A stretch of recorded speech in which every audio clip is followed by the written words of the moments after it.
Yun know, musta? Okay, so dumating na yung isa slash na order natin. Tapos kwento ko na lang din, original price nito para nasa 2.9 something. And then bumili pa ako sa car charger, 140 watts din. Wait, ito na. Kasi nga nakaraan, 'di ba? Yung nabili natin 100 watts pero hindi talaga siya 100 watts in total, pero kasi ito is 100 watts yung isang port. So ang nangyari kasi yun, pag hindi ko naman alam, pag ganoon pala hindi pala 100 lahat yun. So parang 65, 20 and then so on so forth. Anyway, so ito nga yung sinasabi ko. Nabili ko siya ng wait. Ayun o, 2999. Oops. 140 watts nakalagay naman dyan. Tapos yung isa pa, ito hindi pa, wala pa kasi ship pa eh. Ito is 1,000 something. 1,079. Basta parang total 4,500 parang ganoon. Tapos may nakuha tayo mga voucher and syempre tapos free shipping. So para lumalabas 2,000 something lang to, and then yung isa is 1,000. Parang 1,000 plus. Anyway, so in short, nakatipid tayo. Dahil yan sa sale. Sa mga voucher. Anyway, punta na tayo sa yun nga, tulad nga na sabi ko, open na pala muna natin to. Hindi kasi gumana yung plano natin nakaraan. And sabi ko, order nga ako. Nasakto lang talaga ng sale. And ang mahal kasi nung meron kasi, well, sunod sa 140 watts, meron kasing 200 watts na. Well, pag titingnan mo yung 200 watts, parang hindi naman siya talaga technically 200 watts. Parang hinahati-hati nga lang. So, binili natin this time Ugreen, nandiyan sa title. Kasi, or baka hindi ko lang na-check yung iba. Ang nangyari kasi, ito, 100 watts, pag 1 port. Ay, ito, one port talaga, hindi 1/4, 1 port talaga. 1 port meaning isa lang. Ito, sakto. Wait. Tumatagal tayo sa pag-open pero explain ko na lang din. Baka kasi mag-expect rin kayo pag bibili kayo ng ganun. Ayun sinasabi ko. So pag bibili kayo, meron yung 140. Ito yung 100 watts. Normally yung ganyan, 100 watts in total pero 65 lang, and then basta 65 yung maximum niyan. Ito yun. Ito. Yan. Oops. Ayan. So, pag yung single port, ay yung sinasabi ko. Single port, 100 watts, 140. Tapos, yun. 100 watts. Diba? Pag yun sabay-sabay na tatlong port, ang gagamitin mo, hindi siya gagana ng, hindi siya gagana nung 140 talaga. Pero kasi, etong na to, itong charger na to, 140 watts, yun sa pag single port, sa USB-C, pag sa USB 2, 100 yun max, and then USB 22. Tapos ito naman, pag dalawa, 100, di ba? 122 and then 122. So, hindi mo mas ma-maximum, mamamax yung 140 pag ito naman, USB 65. Kaya, ayun yung in-order natin. Kasi, kung titingnan nyo dito, yan, yung may 100 watts, may 200. Medyo malaki na yung talo ng price. Feeling ko hindi ko naman ma-maximize na yun. Kaya nag-stick muna ako for now sa 140. And tatlong ports parang okay na sa akin yun. Kasi USB-C naman kadalasan ginagamit ko eh. So, anyway. Para medyo mahaba yung explanation natin sa simula lang. Pero kasi sabi ko parang nanghinayang ako bigla doon sa binili natin nakaraan. Ito actually ito ginagamit naman natin pero wala lang. So sana gumana kasi para hindi na ako magbit-bit ng maraming charger. Ito na lang. Ay, nakita niyo yung bag. Para isang salpakan na lang dyan. Nandiyan na lahat. Okay. Okay. Ang ganda ng itsura ng box niya. Tingnan nyo. Ay, thumbnail ko na muna. Sorry, wait lang, commercial. Oops. 3. Uy, mga tabingi. 1, 2, 3. Okay. So, yan. Ugreen. Tulad nga na sabi ko, may nakita na nga ako nung Basius din naman. Well, ganun din sa Ugreen. Ang issue nga lang dun is yung parang 140 nila, ganun din eh. Hindi siya nagma-maximum or hindi siya na-maximize na parang 100 watts or 140 watts. Unlike ito, nakita nyo naman, pinakita nyo based dun sa ano magbe-base ako dun sa diagram na sinabi na nakalagay dun sa ano nila. Kung hindi yung gumana, edi ma-issue tayo. Nakalagay ba dito? Actually, ito. Ayun o. Ito. USB-C 114 max 100. Oh, so hindi lang nakalagay yung parang combination nila katulad nung naka-indicate nga dun sa if ever na bibilin mo. Actually, ganda ng packaging nila, no? Okay. Anyway, so magka-testingan na tayo. Tsaka to may easy peel off, oh. Because ito yung mga ganito yung mga high quality, man. 140 watts yung variant. Again, yung 100 watts na nakita ko hindi siya ganun. So, dun sa makakapanood lang nito ngayon, ang nangyari kasi yung 100 watts na binili ko na isang brand, 65 watts lang. And yung mga phones, well, yung ROG tsaka yung Honor, para ma-maximize niya, para lumalabas yung either supercharging or hypercharge, 66 watts. So, bitin ng isa. So, sana makuha natin sa ganito. At testingin natin. Medyo mahal talaga tong mga ganitong charger. So, anong difference niya like yung sa mga charger? Ito, meron ako nabili yung nandito, yung parang isang buong slab na ganun, tapos may saksakan and then may USB port. Okay. So, anong difference nun? Hindi ko rin sure. Di naman ako sa electrical, Pero kung may makakapag-explain, so, anong difference na ito dito? Anyway, so ito na nga. Ugreen GAN charger, PD 3.1. So, maximum 140. Even dun sa isa, 60. Oh, wow. Maliit lang naman pala. Hindi naman. Actually, kasing halos yung laki lang ng isa, pero mabigat, min. Parang jump pack, no? Tsaka, ang ganda ng itsura. Okay, so, wala lang kable. Ay, ito may kable. So, user instruction, double check natin kasi medyo kakaiba tong pinagbibili. Sana matapos ko na yung paghahanap ko sa charger na hinahanap ko. So, kung naghahanap ka ng charger, baka pares tayo ng hinahanap. Okay, walang user instruction pero walang nakalagay kung ano. Ito, check natin. Ito. So, ito yung mga user manual na useful sa mga ganitong scenario kasi yan. Oops. Nakalagay na naman dun sa kanina pero kasi ito yung nasa loob mismo. Yan, So, power distribution. Meron pang ito, just in case na kailangan nyo, isang mabilis na daan lang. Okay, yan USB. Okay, nandiyan naman nakalagay naman yun. Yan, 140 watts. So, power distribution, 140 watts nga yung sa C. Pinakababa. Ito, yan sa C1. Ayun, nakalagay. May indicator din naman. Oops. Ay, mag-autofocus. Ayan, 140. And then, 100 and then 25. Tapos, ito ang pinaka-importante sa lahat. Oops. Yan. Kung hindi gumana, dapat gumana. Yan. Pagka 2 ports, nakalagay na naman dyan, 100 watts, 65, 65, and then 3 ports, 65, 45, and 22. So, supposedly, ito yung charger na hinahanap ko kasi nga, pag 2 ports, at least, nasa 100 watts siya, provided na hindi ko ginagamit yung isang USB-C lang. Anyway, dami nating sabi.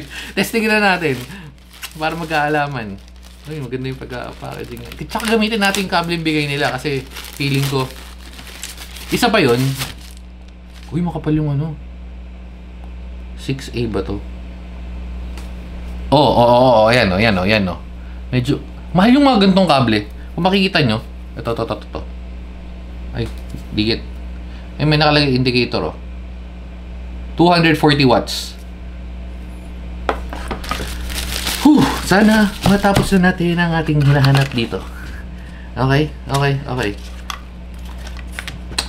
Tsaka nga, kaya ngayon ko lang in-unbox to, nag-ubos muna ako ng battery sa ML, tsaka kaka-TikTok dahil nung binidyo natin yung isa, feeling ko tatabi ko tong box na to. Medyo cute yung itsura, so wala lang. Tatabi ko lang hanggang sa maging basura na siya. So, okay, excuse lang dyan. Saksak natin. Saksak na natin kaagad sa type C. Sa C1. Wait lang.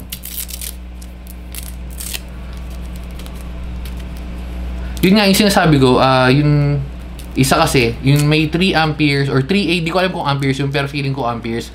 Nag-assume lang ako.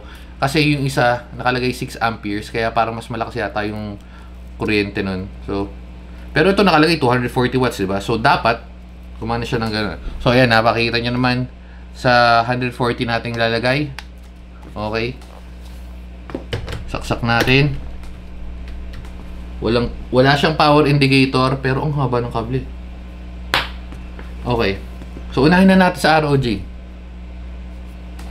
Okay, so ROG normally normally charge, it's either charging yung makukuha natin, supercharge or hypercharge. Hypercharge yung parang yung pinaka-maximum. Alauna, alas 2, alas 3.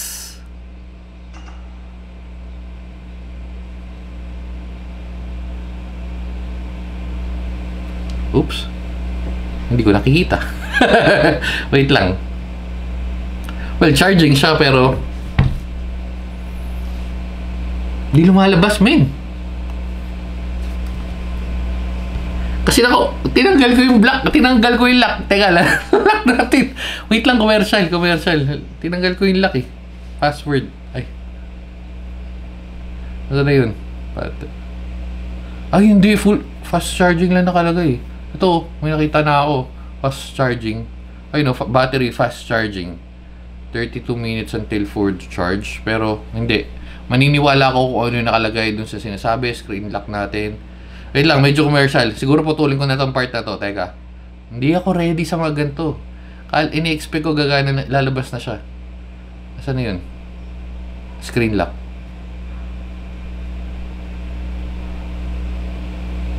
Ayan.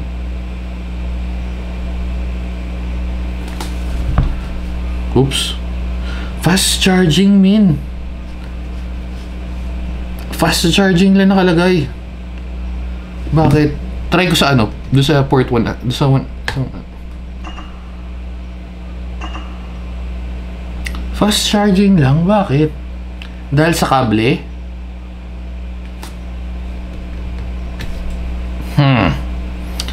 Papakita ko yung sa ano, sa pag yung isang charger yung gamit natin. Testing natin itong sa ano. Kasi ang bilis talaga mag-charge nun, yung original chargers nila. Super charging lang yun.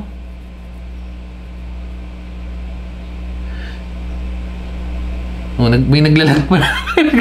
Like yung ano natin, like yung TikTok account natin, sila Peggy nandun.